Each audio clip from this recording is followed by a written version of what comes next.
প্রতিষ্ঠান ভেঙে দিয়ে গিয়েছে। জুলাই অভ্যুত্থানের পর যে অন্তর্বর্তীকালীন সরকার প্রতিষ্ঠিত হয়েছে তাতে অভ্যুত্থানকারী জনগণের সার্বভৌম অভিপ্রায়কে অবজ্ঞা করা হয়েছে। গণ অভ্যুত্থান ও জনগণের আন্দোলন সংগ্রামের সাথে সম্পর্কহীন সাম্রাজ্যবাদের মদতপুষ্ট এবং এনজিও সমর্থিত বিরাজনীতিকরণের সরকার আমরা পেয়েছি। আমরা পেয়েছি অর্থনৈতিক সংকট ও সামাজিক নৈরাজ্যের একটা শাসনামল, যেই প্রেক্ষাপটকে পুঁজি করে গণবিরোধী ও পেট্রোডলারের মদতপুষ্ট একটি ডানপন্থী ও বাংলাদেশের স্বাধীনতা বিরোধী গোষ্ঠী উত্থানের চেষ্টা চলছে। এরকম দুর্বিষহ সময় থেকেও আপনারা যারা ডাকসু নির্বাচনে আমাদের পাশে ছিলেন তাদের প্রতি আমাদের আন্তরিক কৃতজ্ঞতা। ঢাকা বিশ্ববিদ্যালয় ক্যাম্পাসে যে হাজার হাজার শিক্ষার্থী তাদের মূল্যবান ভোট প্রদান করে আমাদের উপর আস্থা রাখার চেষ্টা রেখেছিলেন, তাদের সকলের প্রতি আমাদের অন্তরের অন্তঃস্থল থেকে জানাই কৃতজ্ঞতা ও ভালোবাসা। একই সাথে ঢাকা বিশ্ববিদ্যালয় তথা সারা বাংলাদেশ ব্যাপী বাংলাদেশ ছাত্র ইউনিয়নের সকল পর্যায়ের নেতাকর্মীগণ সহ শোষণমুক্ত গণতান্ত্রিক সমাজ প্রতিষ্ঠার আদর্শে বিশ্বাসী প্রতিটি মানুষ আমাদেরকে যে নিঃশর্ত সমর্থন দিয়েছেন এবং এখনো দিচ্ছেন তাদের প্রতিও আমরা বিশেষভাবে কৃতজ্ঞ। একটি মানবিক সমাজ তথা সমাজতন্ত্র প্রতিষ্ঠার সুদূর প্রসারী লক্ষ্যকে সামনে রেখে ছাত্র সমাজের শিক্ষা জীবনের আশু ও দৈনন্দিনের সমস্যা সমাধানের জন্য দেশবাসীর সমস্যা সংকট দূর করার জন্য ছাত্র সমাজকে সচেতন ও সংগঠিত করার কাজ সবচেয়ে দীর্ঘ সময় ধরে বাংলাদেশ ছাত্র ইউনিয়ন করে যাচ্ছে। অথচ বিগত জুলাই আগস্টের গণ অভ্যুত্থানের পর থেকে একটি বিশেষ মহল রাজনৈতিক ফায়দা হাসিলের উদ্দেশ্যে রাষ্ট্রীয় মদদে আমাদেরকে আপনাদের সামনে নানান নেতিবাচক উপায়ে উপস্থাপন করার অব্যাহত অপচেষ্টা চালিয়ে এসেছে।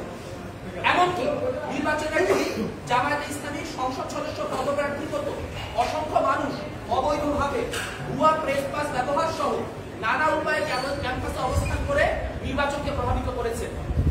আমাদের স্বাভাবিক ও প্রকাশ্য রাজনৈতিক কার্যক্রমে এরকম নানান প্রতিবন্ধকতা তৈরি করে নির্বাচনী রাজনীতির মাঠকে অসম করে রাখলেও পক্ষপাতদুষ্ট ও ব্যর্থ জামাতি প্রশাসন একটি সুষ্ঠু নির্বাচন আয়োজনের সক্ষমতার প্রতি আমাদের সন্দেহ থাকলেও শিক্ষকদের বারংবার আশ্বাসে বিশ্বাস রেখে আমরা ডাকসু নির্বাচনের বিষয়ে সর্বোচ্চ আন্তরিকতা দেখিয়ে সহযোগিতা বজায় রেখেছি।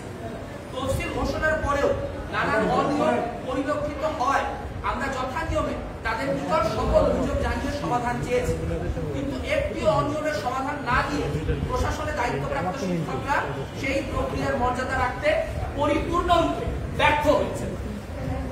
প্রচারণা চলাকালে আমরা শিক্ষার্থীদের কাছে প্রতিশ্রুতি করেছিলাম যে জয় পরাজয় যাই হোক না কেন আমরা পূর্বের মতোই শিক্ষার্থীদের পক্ষে লড়াই করে যাব। শিক্ষার্থীদের প্রতিশ্রুতি রক্ষার অংশ হিসেবে আমরা আজ এখানে সমবেত হয়েছি। সদ্য অনুষ্ঠিত ডাকসু ও হল সংসদ নির্বাচনে সংগঠিত নানা অনিয়ম ও অসঙ্গতি অত্যন্ত দৃশ্যমানভাবে আমাদের সকলের চোখে ধরা পড়েছে, যার ফলে শিক্ষার্থীদের প্রত্যাশিত ভোটাধিকার প্রয়োগের উৎসবটি হয়েছে প্রশ্নবিদ্ধ।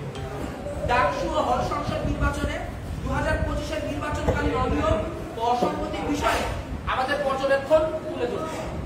1. বিএসসি সহ বিভিন্ন ভোট কেন্দ্রে ভোটারদের নির্দিষ্ট প্যানেলের পক্ষে ভোট দেওয়া ব্যালট পেপার সরবরাহ এবং ভোটারের উপস্থিতি ছাড়া ভোটার তালিকায় উপস্থিতির স্বাক্ষর নিয়ে নেওয়া সহ নানাবিধ জালিয়াতির সংবাদ নির্বাচনী সময় গণমাধ্যমে প্রচারিত। 2. বিভিন্ন কেন্দ্রে ভোটার উপস্থিতি ও ভোটদানের হারে অসামঞ্জস্যতা পরিলক্ষিত হওয়ায় অধিকাংশ প্যানেল এবং একাধিক স্বতন্ত্র প্রার্থী ইতপূর্বে স্বাক্ষরকৃত ভোটারদের তালিকা এবং ভোট কেন্দ্রের সিসিটিভি ফুটেজ চেয়ে ঢাকা বিশ্ববিদ্যালয় প্রশাসন বরাবর আবেদন করেছে, কিন্তু ঢাকা বিশ্ববিদ্যালয় প্রশাসন এ বিষয়ে বারবার আশ্বাস দিলেও কার্যকর কোনো পদক্ষেপ গ্রহণ করেননি। 3. বিভিন্ন ভোট কেন্দ্রে ব্যবহৃত ব্যালট পেপারে কোনো ক্রমিক নাম্বার ছিল না। এছাড়াও ছাপানো ব্যালটের সংখ্যা, কেন্দ্রসমূহে সরবরাহকৃত ব্যবহৃত ও বাতিল হওয়া ব্যালটের পেপারের সংখ্যা এবং ভোট গ্রহণ শেষে ফেরতকৃত ব্যালট পেপারের সংখ্যা কোথাও প্রকাশ করা হয়নি। 4. নির্বাচনে ব্যবহৃত ব্যালট পেপার কোন স্থান থেকে ছাপানো হয়েছে সে বিষয়ে কোনো তথ্য প্রকাশ করা হয়নি। অনিরাপদ ছাপাখানা থেকে ফাঁস হওয়া নকল ব্যালটের মাধ্যমে ভোট কারচুপির অভিযোগ ইতিমধ্যে এসেছে। 5. উল্লেখ্য 7 সেপ্টেম্বর 2025 তারিখে নীলক্ষেতের গাউসুল আজম মার্কেটের একটি ছাপাখানায় ডাকসু ও হল সংসদ নির্বাচনে বিপুল সংখ্যক ব্যালট অরক্ষিত অবস্থায় পাওয়া যায়, যেখানে ঢাকা বিশ্ববিদ্যালয় প্রশাসনের কোনো নজরদারি ছিল না বলে নিশ্চিত হওয়া গেছে। 6, ওএমআর ম্যানিপুলেশনের অভিযোগ এসেছে। একটি কেন্দ্রে পোলিং এজেন্ট কর্তৃক ধারণকৃত ভিডিওতে দেখা গেছে ওএমআর মেশিনের নিচে দেওয়া ব্যালট পেপারে যে প্রার্থীকে ভোট দেওয়া হয়েছে, সফটওয়্যারে সেই ভোটটি অন্য প্রার্থীকে দেওয়া হয়েছে বলে দেখানো হচ্ছে।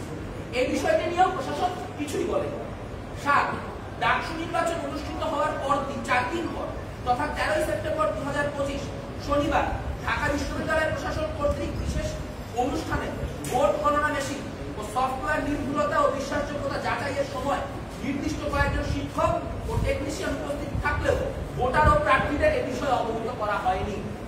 আর ভোট গ্রহণের আগের মধ্যরাতে পোলিং এজেন্টের তালিকা প্রকাশ করা হয়, যেখানে প্রার্থীদের প্রস্তাবিত বিভিন্ন ভোট কেন্দ্রের এজেন্টদের বাদ দেওয়া হয়। কোন প্রক্রিয়ার মাধ্যমে এজেন্টদের বাছাই করা হয়েছে তা প্রকাশ করা হয়নি। 9, ভোটারদের আঙুলে অবচনীয় কালি ব্যবহার না করা এবং একই ভোটার একাধিকবার ভোট দিতে যাওয়ার অভিযোগ এসেছে।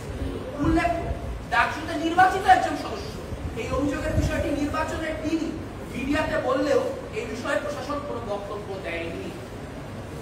10, ভোট গ্রহণ শেষ হওয়ার পর ভোট গণনার সময়ও অনেক ধরনের অনিয়ম পোলিং এজেন্টরা প্রত্যক্ষ করেছেন। এসবের মধ্যে ভোট গণনা শুরু করতে গড়িমসি, নির্দিষ্ট প্রার্থীদের অবৈধভাবে গণনার স্থলে অবস্থান, গণনার মেশিন ও প্রোগ্রাম সম্পর্কিত ধোঁয়াশা, গণনার সময় পোলিং এজেন্টদের মেশিন থেকে তুলে রাখা উল্লেখযোগ্য। এসব তাদের মনে নানা আশঙ্কা জন্ম দিয়েছে। 11, কোন প্রক্রিয়ায় পোলিং অফিসার নিয়োগ দেওয়া হয়েছে সে বিষয়ে অস্পষ্টতা রয়েছে। চিফ রিটার্নিং অফিসার কর্তৃক পোলিং অফিসার নিয়োগের কথা থাকলেও তাদেরকে ঢাবি প্রশাসন কর্তৃক নিয়োগ দেওয়া হয়েছে বলে তিনি জানিয়েছেন।